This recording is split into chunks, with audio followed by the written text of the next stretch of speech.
जो है। नमस्कार सभी को, राम राम। मैं डीएस सैनी, आप सभी का साथी, आप सभी का मित्र। कैसे हैं सब प्यारे दोस्तों? सभी को नमस्कार। हिंदी ज्ञान धारा डीएस सर चैनल पर आप सभी का स्वागत है, आप सभी का अभिनंदन है। प्यारे साथियों, आप पढ़ रहे हैं हिंदी ज्ञान धारा चैनल पर। कैसा आभास हो रहा है आपको, कैसा लग रहा है प्यारे मित्रों? मुझे लग रहा है कि आप बहुत खुश हैं पढ़ करके। साथियों, राजस्थान में कॉलेज लेक्चरर की भर्ती आ चुकी है, तो कॉलेज लेक्चरर में भी साहित्य वही है। आरपीएससी ग्रेड फर्स्ट सेकंड दोनों में साहित्य वही है। नेट सेट में भी ऐसा ही साहित्य आता है, टीजीटी पीजीटी यूपी की परीक्षाओं में भी ऐसा ही आता है। एमपी वर्ग 1 और वर्ग 2 में भी साहित्य वही है, और बिहार झारखंड में दोनों में भी साहित्य वही है। अब आप देख रहे हैं साथियों, बात करें अपन किसकी, कि सभी परीक्षाओं की, हिंदी साहित्य के इतिहास की श्रृंखला में आप सभी का स्वागत, अभिनंदन।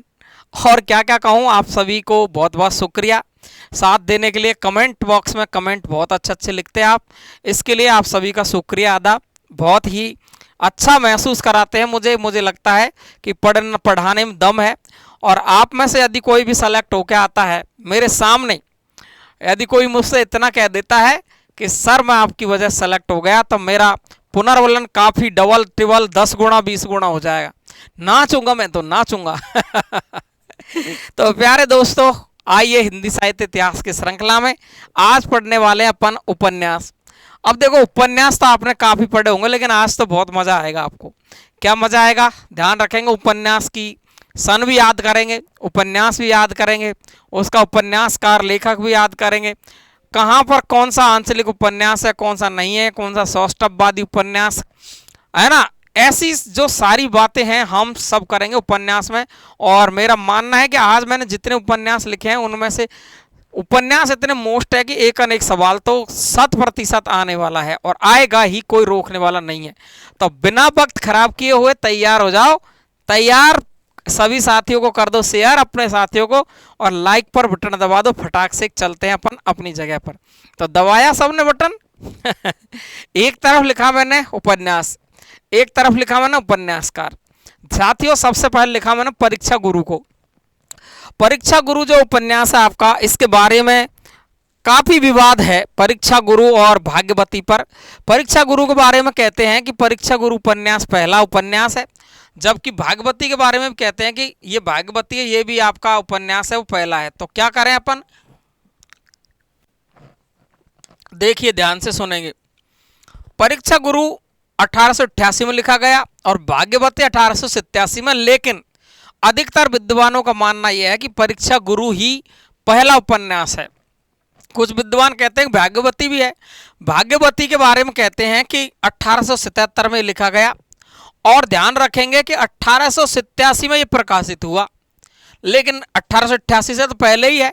लेकिन फिर भी कुछ विद्वानों का मानना ये है, कुछ नहीं अधिकतर विद्वान ये कहते हैं कि परीक्षा गुरु ही पहला हिंदी का उपन्यास है। तो आप डेट ध्यान रखेंगे, 1888 परीक्षा गुरु। विकल्प में दोनों ही हो तो परीक्षा गुरु करना है, लेकिन परीक्षा गुरु विकल्प में नहीं है तो भाग्यवती पहला उपन्यास हो जाएगा। समझ गए क्या बात? तो परीक्षा गुरु के उपन्यासकार है लाला श्रीनिवास दास, और हिंदी का पहला अंग्रेजी ढंग का मौलिक उपन्यास है। मौलिक किसको कहते हैं? यानी जिसे खुद ने ही लिखा है। अनुदित किसको कहते हैं? जिसका अनुवाद किया है। अनुदित किसको कहते हैं? जिसका अनुवाद किया जाए वो तो होता है अनुदित, और मौलिक खुद का लिखो। लेकिन ये अंग्रेजी ढंग का, यानी थोड़ी अंग्रेजी की झलक इस पर दिखती है। तो हिंदी का पहला मौलिक उपन्यास परीक्षा गुरु है, लाला श्रीनिवास दास। क्लियर? भाग्यवती उपन्यास 1887, श्रद्धाराम फुल्लौरी 1877 में लिखा गया, लेकिन 87 में प्रकाशित हुआ, इसलिए इसका समय माना जाता है 1887। क्लियर हुआ? श्रद्धाराम फुल्लौरी। आगे चलूं मैं, दोनों याद हो जाएंगे। परीक्षा गुरु 1888 लाला श्रीनिवास दास, और भाग्यवती 1887, और हिंदी का पहला उपन्यास कौन सा है? परीक्षा गुरु। अगला देखेंगे अपन, रहस्य कथा। देखिए मैंने यहां पर समय नहीं लिखा है, तो जहां समय नहीं लिखा है ना, वहां समय महत्वपूर्ण नहीं है, लेकिन जहां डेट लिखी है मैंने वहां काफी उपन्यासों की डेट इंपॉर्टेंट है, समय इंपॉर्टेंट है। रहस्य कथा, नूतन ब्रह्मचारी, 100 अजान एक सुजान, इनका क्रम पूछता है। रहस्य कथा, नूतन ब्रह्मचारी, 100 अजान, 1 सुजान, बालकृष्ण भट्ट। इन्हें कहते हैं हिंदी का स्टील, इन्हें कहते हैं हिंदी का माउंटेन। किनको? बालकृष्ण भट्ट को। क्यों कहते हैं? निबंधों के कारण। निबंध लिखने, बहुत सारे निबंध लिखे बालकृष्ण भट्ट ने, लेकिन उपन्यास महत्वपूर्ण है इसके तीनों, रहस्य कथा, नूतन ब्रह्मचारी और 100 अजान 1 सुजान। किसके उपन्यास है? बालकृष्ण भट्ट। और देखो श्यामा स्वप्न, अरे श्यामा का स्वप्न किसको आ रहा है? ये श्यामा का जो स्वप्न आ रहा है वो किसको आ रहा है? ठाकुर जगमोहन सिंह को स्वप्न आ रहा है भाई साहब। श्यामा स्वप्न ठाकुर जगमोहन सिंह का उपन्यास है, ध्यान रखेंगे। और निस्सहाय हिंदू, निस्सहाय हिंदू राधा कृष्णदास, राधा कृष्णदास। अब भाई देखो ध्यान से, वो निस्सहाय हिंदू रहेगा तो राधा का दास रहेगा, राधा और कृष्ण का दास निस्सहाय हिंदू रहेगा। क्लियर है? तो रहस्य कथा, नूतन ब्रह्मचारी, 100 अजान 1 सुजान, बालकृष्ण भट्ट, श्यामा श्यामा स्वप्न ठाकुर जगमोहन सिंह और निस्सहाय हिंदू राधा कृष्णदास। चंद्रकांता संतति, चंद्रकांता संतति, चंद्रकांता भूतनाथ काजर की कोठरी, चंद्रकांता, चंद्रकांता संतति, भूतनाथ काजर की कोठरी। ये सब के सब उपन्यास किसके हैं? देवकीनंदन खत्री के। बहुत ज्यादा जहर मोस्ट है भाई साहब, बहुत ज्यादा जहर मोस्ट है। अब यहाँ पर मैं आपसे एक सवाल पूछना चाहूंगा, आपको एक सवाल का जवाब देना है, मैं नहीं बताऊंगा, कमेंट बॉक्स में लिख कर देंगे वीडियो खत्म होने के बाद। वो देना है आपको कि कौन सा उपन्यास है इनमें से जिस उपन्यास के लिए, पढ़ने के लिए लोगों ने हिंदी को सीखा, उस उपन्यास का नाम कमेंट बॉक्स में लिखना है। आपको ढूंढ के लिखो, चाहे कहीं से लिखो, मैं नहीं जानता, आपको लिखना है। चंद्रकांता का समय है 1891 और 1888 किसका है? परीक्षा गुरु का। 1887 किसका? भागवती का।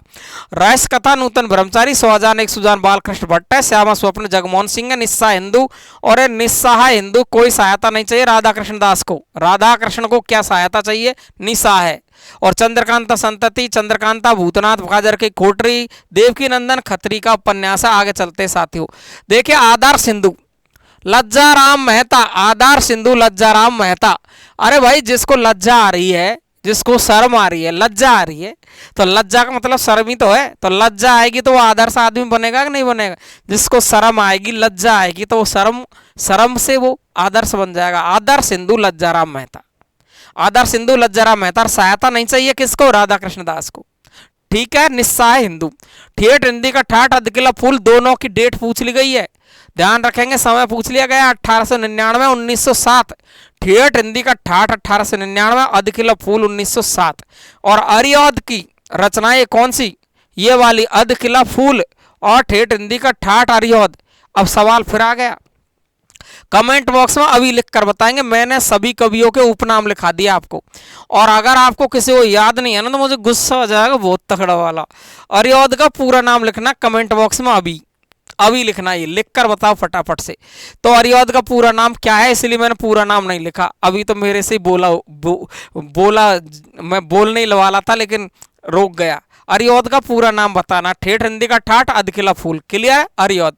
कंकाल, तितली, इरावती, तीनों का क्रम ध्यान रखना, डेट याद रखो ना रखो मुझे पता नहीं, लेकिन कंकाल, तितली, इरावती, कंकाल और ये तितली तितली तितली तितली उड़ा देगा ये, कंकाल, तितली, इरावती, और तीनों उपन्यासों का क्रम ध्यान रखेंगे। 1929, 1934, 36, 29, 34, 36, 29, 34, 36 डेट भी याद रखेंगे इनकी। जयशंकर प्रसाद के उपन्यास है तीनों, और इनमें भी कौन सा? इरावती। अधूरा उपन्यास, सीधा ही सवाल पूछ लेगा, जयशंकर प्रसाद का कौन सा उपन्यास अधूरा है? इरावती। कंकाल, तितली, इरावती, 1929, 34, 36 अधूरा उपन्यास इरावती, जयशंकर प्रसाद। चलते हैं आगे। आगे देखो, गजब, शानदार शानदार शानदार और बहुत ही ज्यादा। ये है अप्सरा, और ये है अलका, ये है प्रभावती, निरुपमा। लड़कियों के नाम है, लड़कियों का नाम नहीं है, उपन्यास के नाम है। अप्सरा, अलका, अप्सरा, अलका, प्रभावती, निरुपमा। अप्सरा, अलका, प्रभावती, निरुपमा। अप्सरा, अलका। ये देखो क्या आया है, क्या आया है? आ जाने दो, क्या फर्क पड़ेगा इससे, अल्ट्रा नहीं, कोई बात नहीं है। अप्सरा, अलका, प्रभावती, निरुपमा, चोटी की पकड़ और चमेली, काले कारनामे, इंदुलेखा। ये सारे उपन्यास किसके हैं? ये सारे के सारे उपन्यास किसके हैं बताओ? सारे के सारे किसके हैं? सूर्यकांत त्रिपाठी निराला के। किसके हैं? सूर्यकांत त्रिपाठी निराला के हैं। अप्सरा, अलका, प्रभावती, निरुपमा, चोटी की पकड़ किस किस के हैं?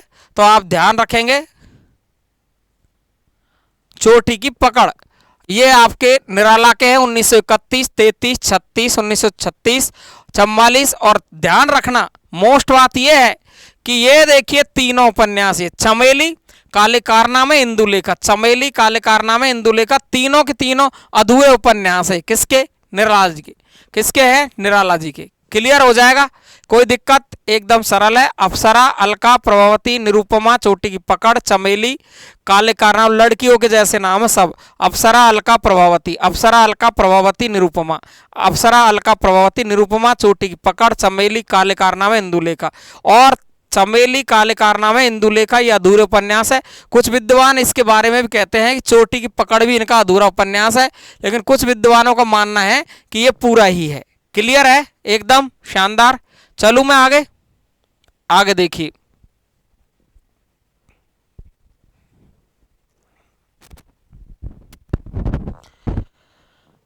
आगे चलते हैं अपन, ये आ गए अपन यहां पर, देखिए ध्यान से। देहाती दुनिया, ये है आपका देहाती दुनिया। और ये जो देहाती दुनिया उपन्यास है, ये आपको दिख रहा होगा सीधा सीधा, मैंने वेरी मोस्ट लगा रखा है देहाती दुनिया को। क्या लगा रखा है? वेरी वेरी मोस्ट लगा रखा है। क्या लगा रखा है? Very very most.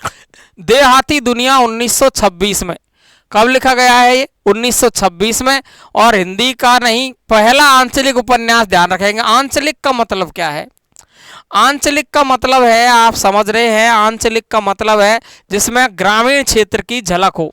ग्रामीण क्षेत्र का तो प्रयोग करना ही चाहिए। अब मैं बोलता हूँ ग्रामीण क्षेत्र में, तो कहते हो अरे सर तो कुछ जानते नहीं है, साहित्यिक में बोलते नहीं है। अरे भाई, हम जिस जन्म भूमि पर हमने जन्म लिया है, क्या वहाँ की बातें हम छोड़ देंगे? नहीं। तो आंचलिक उपन्यास ग्रामीण तक, ग्रामीण लोगों की झलक देहाती दुनिया में दिखती है। और ये पहला आंचलिक उपन्यास माना जाता है 1926। इसका समय वेरी मोस्ट ध्यान रखेंगे, शिव पूजन साय का। माँ और भिकारिन उपन्यास है, वो किसकी है? विशंबर नाथ कौशिक की। विशंबर नाथ कौशिक का ये उपन्यास है। दोनों, माँ अलग है, भिकारिन अलग। तो याद रखो, किसकी माँ भिकारिन है, कौशिक की माँ क्या है? भिकारिन। अरे है नहीं, दो उपन्यास है विशंबर नाथ कौशिक के, माँ और भिकारिन। क्लियर है। सूरदास के बारे में मैं आपको बहुत ज्यादा मोस्ट है ये, इसलिए ध्यान रखेंगे। मैं आपको पहले ही एक दिन मैंने जब प्रमुख रचनाएं, भ्रमित करने वाली रचनाएं पढ़ाई, उस टाइम पर मैंने बताया आपको कि सूरदास रचना राधिका रमन सिंह की है और ये है उपन्यास। क्लियर है आपको? तब आप पूछ रहे थे कि सर विधा बताओ, इनकी विधा बताओ, इसलिए मैं विधा नहीं बता रहा था आपको, कि आपको क्रमबद्धता से याद हो जाए सारी चीज। अपन के उपन्यास, नाटक, निबंध, कहानी, संस्मरण, रिपोर्टाज, एक एक पर वीडियो लेकर आऊंगा, मजा आ जाएगा। बिल्कुल शानदार तरीके से पढ़ेंगे और पास करके छोड़ेंगे ही परीक्षा तोड़ फोड़ के। जो इस चैनल जुड़ रहा है ना, और वो हिंदी में तो मजबूत करके छोड़ूंगा बिल्कुल। और आपसे एक बात कहना चाहता हूँ, ध्यान रखेंगे, मेरी बहुत इच्छा हो रही है किसकी? एक मैराथन क्लास लाने की। तो आप सभी लोगों की मैं राय जानना चाहता हूं, कमेंट बॉक्स में कमेंट देंगे। वैसे मैंने एक कम्युनिटी पर एक लिखा भी था कि कौन से समय पर, उस पर काफ़ी लोगों ने वोट भी किए हैं, करीबन 1300 वोट के लगभग उस पर आए हैं। 9 बजे वो मैराथन क्लास चाहते हैं। लेकिन मैं ये पूछना चाहता हूँ, मैं फिर से कहना चाहता हूँ, 1-2 दिन तो मैं आपको बात बताऊंगा, धमाकेदार एक मैं सूचना डालूंगा, उस पर कितने लोग चाहते हैं मैराथन लेना।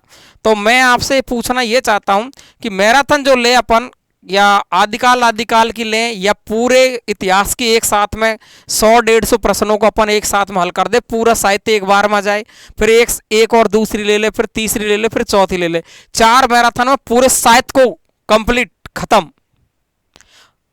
व्याकरण की एक मैराथन, काव्यशास्त्र की 2 मैराथन, खत्म पूरा। पूरी हिंदी एकदम मुट्ठी में तैयार।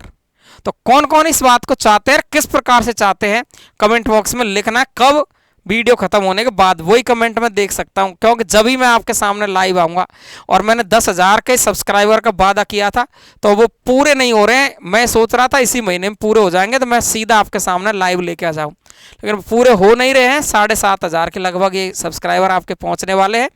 तो थोड़ा सा जोर और लगा दो ना आप, तो ये फटाक से हो जाए। सभी साथी अगर देखने वाले 5-5 लोगों को शेयर, 10-10 लोगों को शेयर कर दे, तो ये आपका फटाक से मैं आपके सामने आ जाऊं। लेकिन आऊं तो जब, क्योंकि ये रोक लगी हुई है मुझ पर 10,000 की, वो 10,000 सब्सक्राइबर हो तो बहुत जल्दी ही मैं आपके सामने वो चारों के चारों मैराथन लेके आऊं, 5-5 घंटे की जिंदगी बना दूं। ध्यान रखेंगे। तो देखिए, सूरदास राधिका रमन सिंह का उपन्यास, मैं इतना ही कहना चाहूंगा, आप समझ गए होंगे। शेखर एक जीवनी, देखिए ध्यान से, वेरी वेरी मोस्ट है ये उपन्यास, वेरी वेरी मोस्ट है। क्यों है ये?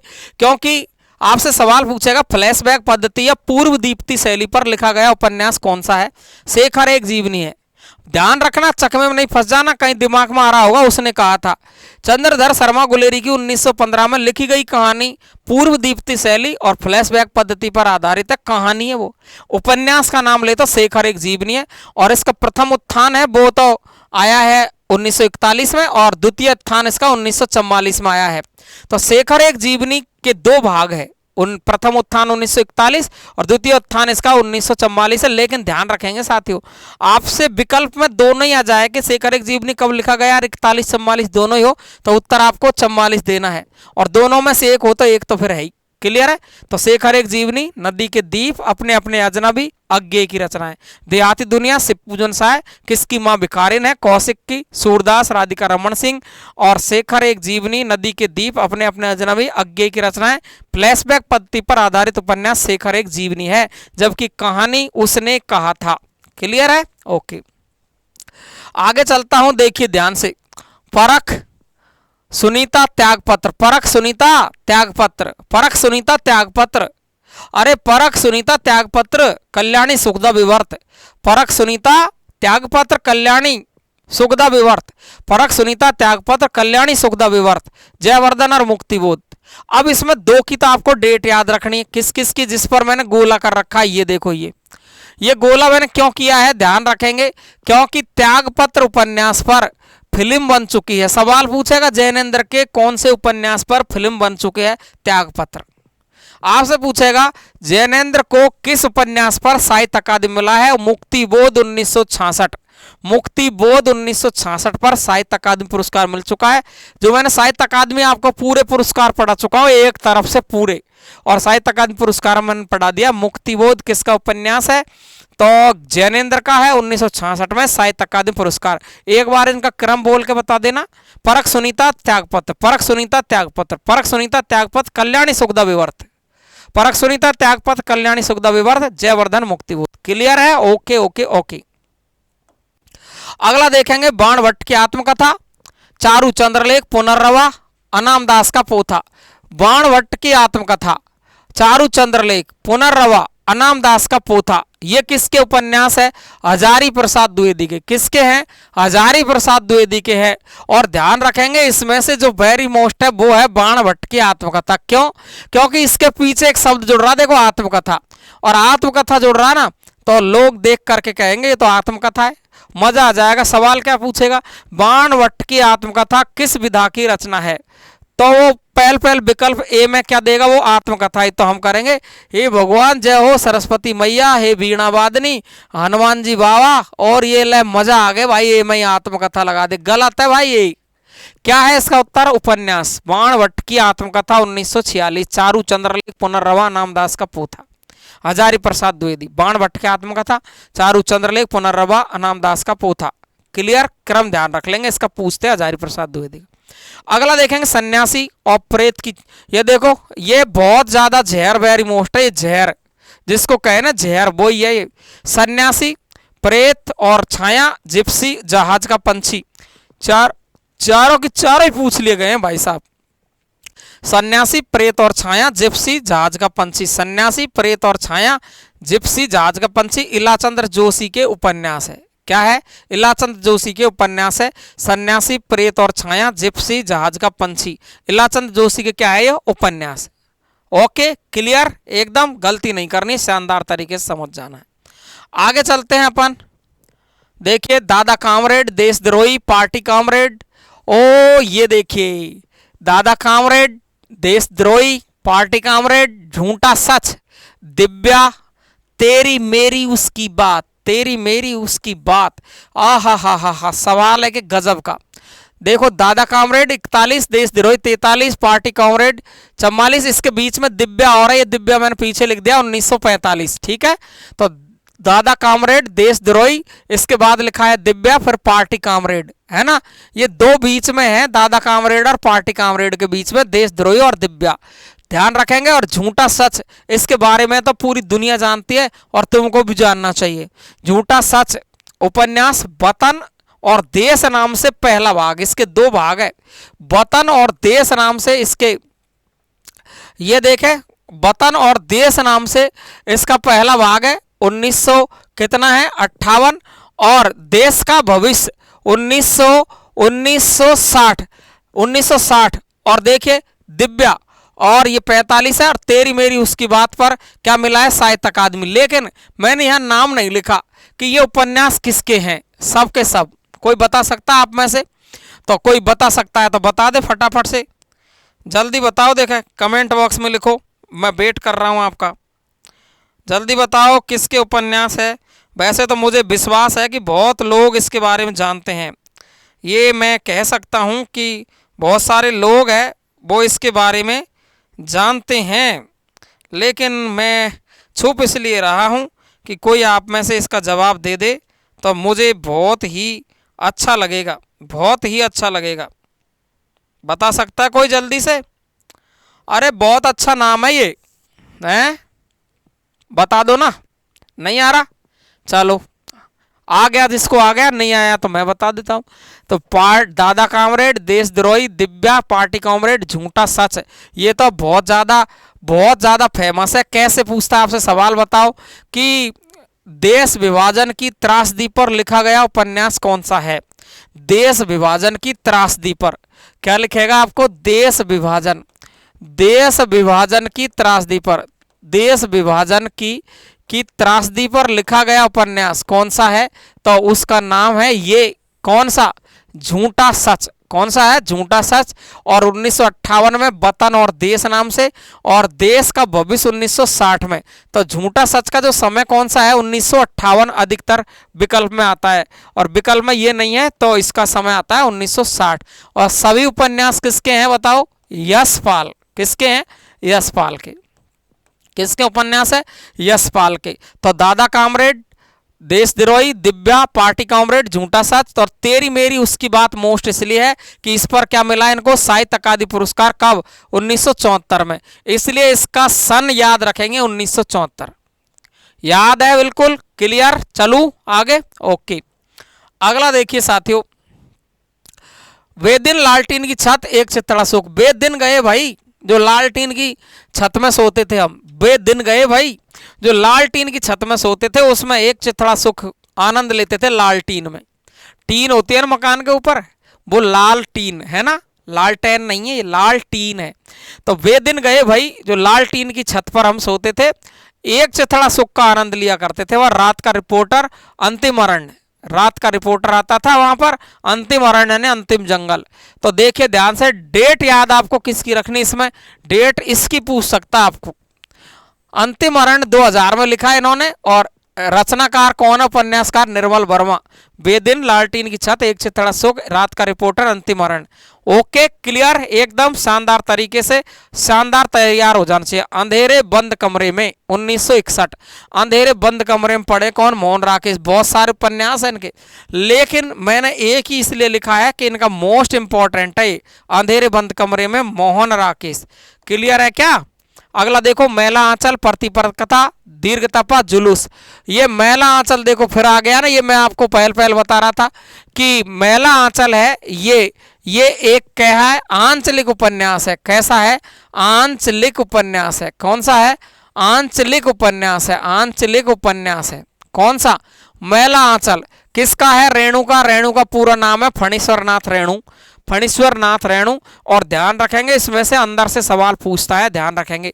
मैला आंचल कौन से गांव को आधार बनाकर लिखा गया है, मेरीगंज गांव। कौन सा है, मेरीगंज गांव। और प्रति परिकथा, ये है परानपुर गांव, कौन सा? पैरानपुर गांव। कौन सा? परानपुर गांव को आधार बनाकर लिखा गया उपन्यास प्रति परिकथा है। मेला आंचल में मेरीगंज गांव है ना। ऐसा एक राग दरबारी आएगा, राग दरबारी उपन्यास, वो सिपालगंज को आधार बनाकर लिखा गया, ध्यान रखेंगे। मेरीगंज, मेला आंचल। दीर्घतपा जुलूस, मेला आंचल प्रति परिकथा, दीर्घतपा जुलूस किसके हैं? ये रेणु के हैं, फणीश्वर नाथ रेणु। मेला आंचल प्रति परिकथा, दीर्घतपा और जुलूस। और ये देखिए अगला उपन्यास वैशाली की नगर वधु। वैशाली की नगर वधु चतुरसेन शास्त्री के उपन्यास है। चतुरसेन शास्त्री का उपन्यास कौन सा? वैशाली की नगर वधु, इंपॉर्टेंट है। एक है दिल्ली का व्यभिचार और एक आता दिल्ली का दलाल। तो दिल्ली का दलाल किसने लिखा है ये तो लिखना आपको कमेंट बॉक्स में। एक मैंने लिख दिया दिल्ली का व्यभिचार, ऋषभ चरण जैन, दिल्ली का व्यभिचार। और दिल्ली का दलाल के बारे में कमेंट बॉक्स में आप लिख सकते हैं। तो दिल्ली का व्यभिचार, ऋषभ चरण जैन। ओके, अगला देखिए चंद हसीनों के खतूत। चंद हसीनों के खतूत काफी बार पूछा जाता है। 1924 में लिखा गया उग्र। तो उग्र का पूरा नाम क्या है आपको मैंने पहले लिखा दिया है। मैंने इसलिए इनके शॉर्ट नाम लिखे कि आप भी को भी तो देखूं मैं क्या क्या आपने याद किया है। तो उग्र का पूरा नाम मैंने पहले बता दिया आपको, उपनाम बताया था तब। तो उग्र का पूरा नाम लिखो, उस वीडियो में जाके पढ़ो या देखो कि उग्र का पूरा नाम क्या है। चंद हसीनों के खतूत, ये उग्र ने लिखा 1924 में। ये देखो मैंने कहा राग दरबारी, ये है आपका राग दरबारी उपन्यास 1968। इसकी डेट इंपॉर्टेंट है, ध्यान रखेंगे, है ना। राग दरबारी 1968 और इसमें सिपालगंज को आधार बनाकर लिखा गया उपन्यास है, वो है राग दरबारी श्रीलाल शुक्ल का। मोस्ट इंपॉर्टेंट है, बहुत गजब का उपन्यास है राग दरबारी। और देखो गुनाहों का देवता, सूरज का सातवां घोड़ा, दोनों के वर्ष याद रखने 1949 1952। गुनाहों का देवता, सूरज का सातवां घोड़ा, धर्मवीर भारती का उपन्यास है। क्लियर है सभी को? आप सभी को मैं बार बार कहता हूं 9983374293 ये मेरे मोबाइल नंबर जिस पर आप व्हाट्सअप कर सकते हो, क्योंकि मुझे बात करने को तो इतना समय होता नहीं है। तो ध्यान रखेंगे, आप व्हाट्सएप पर भी कोई सवाल पूछ सकते हैं, कोई भी सूचना के लिए मैं आपको लिख सकता हूं। तो आज यहीं तक के लिए पढ़ेंगे। कैसी लगी क्लास आप सभी को बताना है, भागना नहीं है बहुत जल्दी। मैंने आपसे कहा क्या मैराथन के लिए, तो मैराथन कौन कौन चाहता है, एक तो ये बात, और किस तरीके से चाहता है। एक बार में आदिकाल भक्तिकाल हो जाए, एक बार में रीतिकाल हो जाए, एक बार में आधुनिक काल हो जाए, या सभी के प्रश्न मिक्स हो जाए कि आदिकाल के 20% फिर भक्ति काल के फिर सभी के।